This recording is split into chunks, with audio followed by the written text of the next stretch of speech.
Neste vídeo, aprenda a finalizar uma pintura com as técnicas clássicas no sistema de pintura em camadas. Antes de começar, eu vou apresentar as cores que vamos precisar: branco de titânio, amarelo ocre, vermelho de cádmio, light red, alizarin crimson, terra de siena queimada, azul da Prússia e preto de lâmpada. Todas essas tintas são da marca Winsor & Newton. A primeira coisa que eu preciso fazer é lubrificar a tela, porque a tinta está seca. Estou aplicando óleo de papoula. Isso ajuda a preparar a superfície para receber as tintas da camada final. Eu sou Kleber, aqui do Estúdio Belarte. Esse é uma série de vídeos sobre este retrato. Se caso você não viu a sequência dos vídeos anteriores, dá uma conferida aqui no canal. E se você é novo por aqui, se inscreva no canal e ative o sininho das notificações.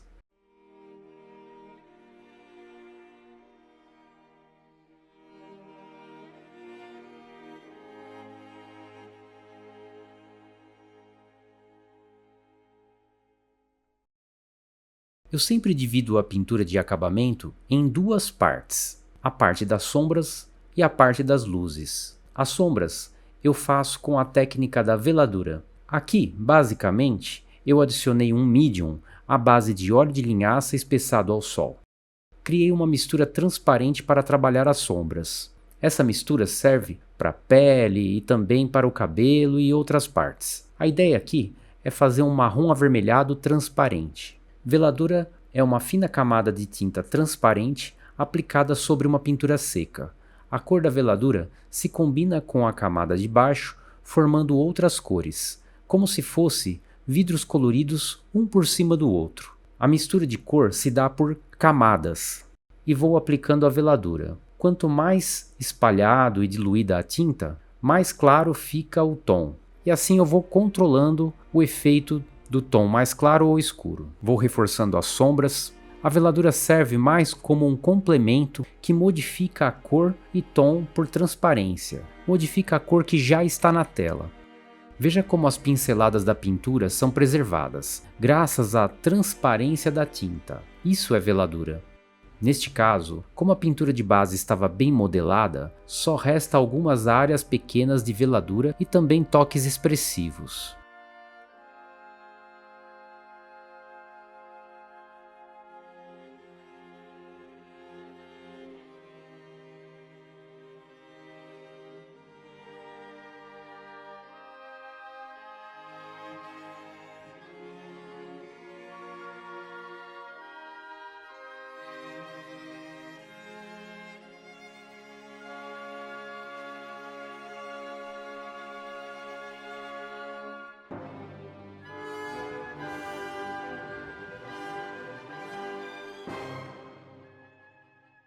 Note que eu coloco a tinta um pouco concentrada e quando eu vou espalhando, ela vai ficando mais clara. Há um estudo apontando que Leonardo da Vinci pintou a Mona Lisa em diversas camadas de veladura, cerca de 30 camadas. Mas isso não era comum, isso depende muito da personalidade de cada artista. Na prática, uma ou duas camadas de veladura na finalização já é suficiente. Eu sou adepto das técnicas do final do século XVIII e também do século XIX, onde as camadas de tinta dessa época eram mais simplificadas. Então aqui, basicamente, eu vou reforçando as sombras e as passagens intermediárias, aumentando o contraste entre luz e sombra. Repare que a paleta está dividida em duas partes. Do lado esquerdo são cores transparentes e do lado direito são opacas. As tintas que eu mais uso para as veladuras são as que eu separei do lado esquerdo, porque tem propriedades naturalmente transparentes. Isso é descrito na embalagem das tintas, com um formato quadradinho. Quando esse quadradinho está vazio, representa que a tinta é transparente. Quando está preenchido de preto, significa que ela é opaca.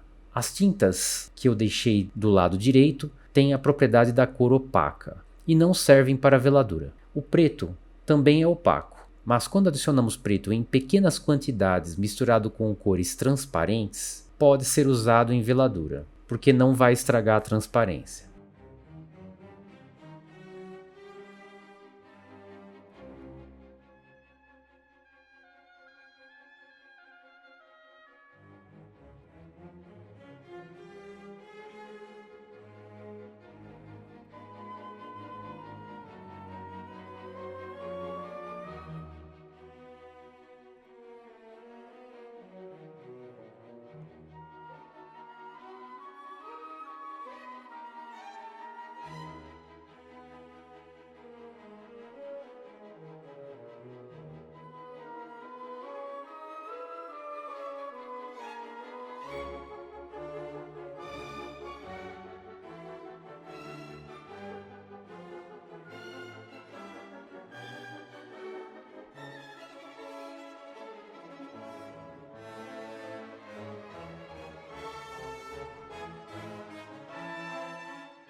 Agora eu vou fazendo os detalhes usando a tinta com uma consistência mais espessa.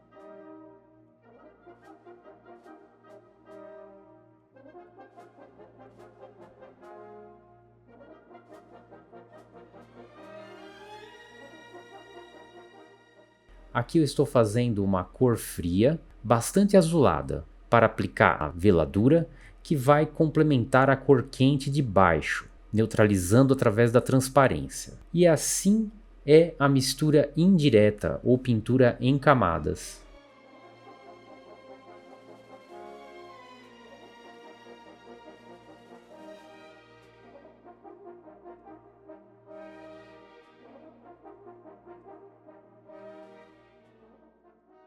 Agora eu vou trabalhar as luzes e para isso vou precisar das cores opacas do lado direito da paleta. Eu estou fazendo um degradê com a tinta Light Red e branco. Assim eu tenho várias opções de tons. A principal técnica para finalizar as luzes é o esfregaço, também chamado de esbatimento ou em inglês scumbling, onde uma pequena quantidade de tinta opaca na ponta do pincel é aplicada esfregando para obter uma cor bem leve, como se fosse um efeito de fumaça. Desse jeito, eu vou aumentando o brilho em alguns pontos. O esfregaço só funciona quando a tela foi lubrificada com óleo antes, como eu fiz, porque a tinta vai interagindo com a camada de baixo. É importante sempre limpar o pincel num pedaço de pano e usar um pincel mais duro, de pelos mais duros. O efeito lembra muito passar giz numa parede áspera. Se você insistir passar várias vezes num ponto, ele vai brilhar mais. Se passar com a mão mais solta, cria um efeito mais leve, de tons intermediários. Essa técnica é excelente para finalizar as luzes. Eu não recomendo usar isso nas sombras, pois estraga a transparência das veladuras. E além disso vai clarear demais. Aqui eu usei uma quantidade de tinta maior para valorizar o brilho da lateral do rosto. Uma luz forte e direta.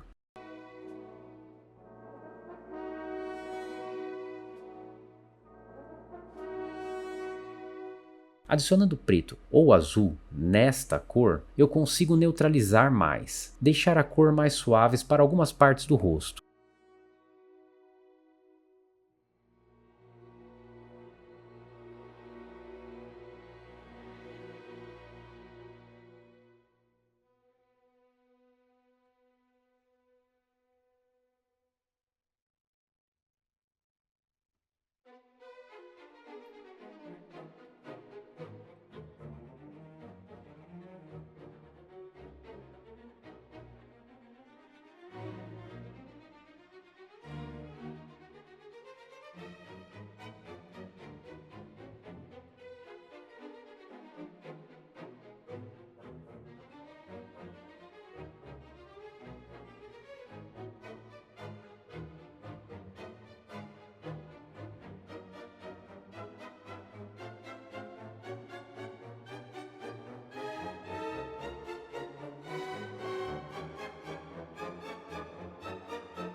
Adicionando vermelho de cádmio na mistura, eu faço uma cor mais rosada para algumas partes. É importante entender que a pele não tem uma única cor, e dependendo do efeito de luz, pode aparecer outras cores nos reflexos.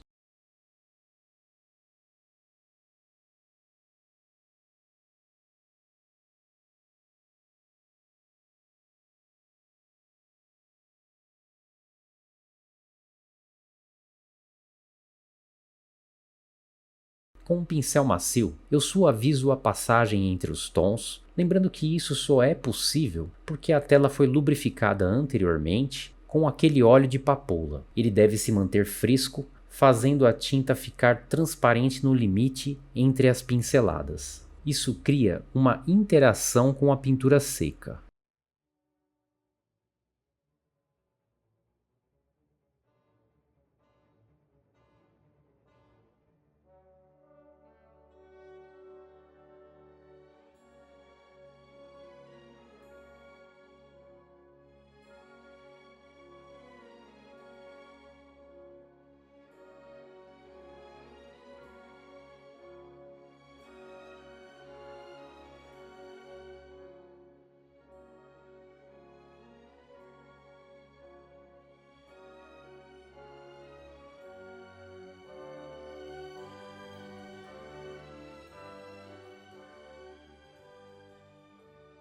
Vamos aos detalhes luminosos, brilhos feitos com uma precisão com bastante tinta na ponta do pincel. Se você se interessa em aprender pintura de retrato, então você precisa conhecer meu curso, o curso Academia de Retrato, onde você vai pintar 3 retratos pelo sistema de pintura em camadas, o mesmo sistema utilizado pelos grandes mestres da pintura. Além disso, você vai praticar a construção de paletas essenciais e clássicas. Para saber mais, acesse o link na descrição deste vídeo.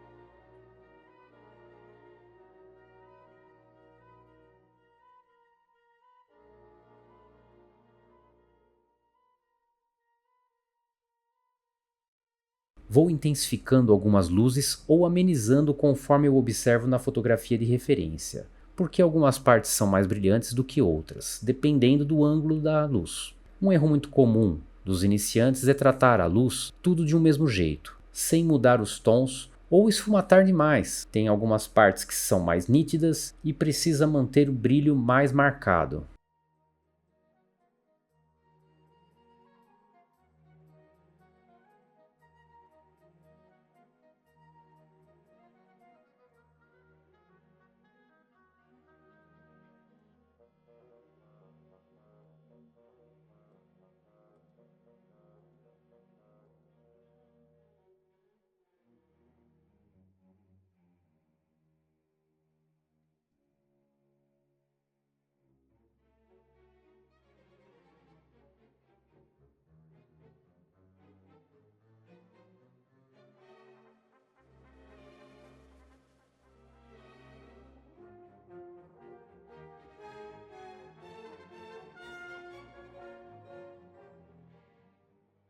Agora eu estou preparando uma cor para o cabelo e eu vou equilibrando as cores. Nesse caso, o amarelo deve ser predominante. O Light Red pode ser usado para neutralizar o verde. Essa é uma regra comum das cores complementares.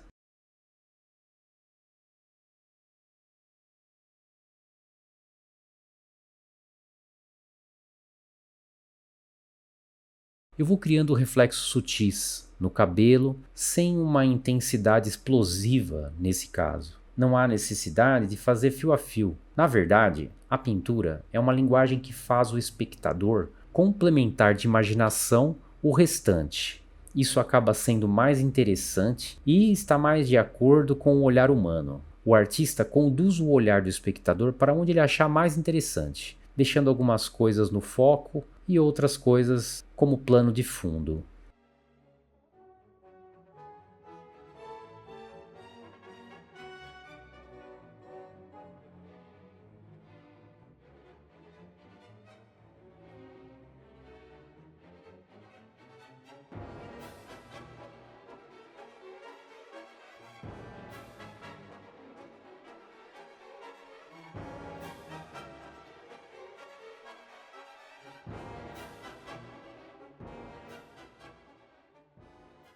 Estou construindo uma cor para o fundo, a princípio com cores quentes, mas depois o resultado será uma cor fria e neutra. Uma regra muito importante é que o fundo não pode ser chamativo, do contrário, a pessoa retratada perde a importância. Fundos neutros fazem destacar mais o personagem retratado.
O lado mais escuro do rosto da moça, eu jogo um tom mais claro no fundo. À medida que eu vou caminhando para o lado mais iluminado do rosto, eu vou jogando tons mais escuros. Isso é um truque de contraste muito interessante usado por muitos mestres do passado.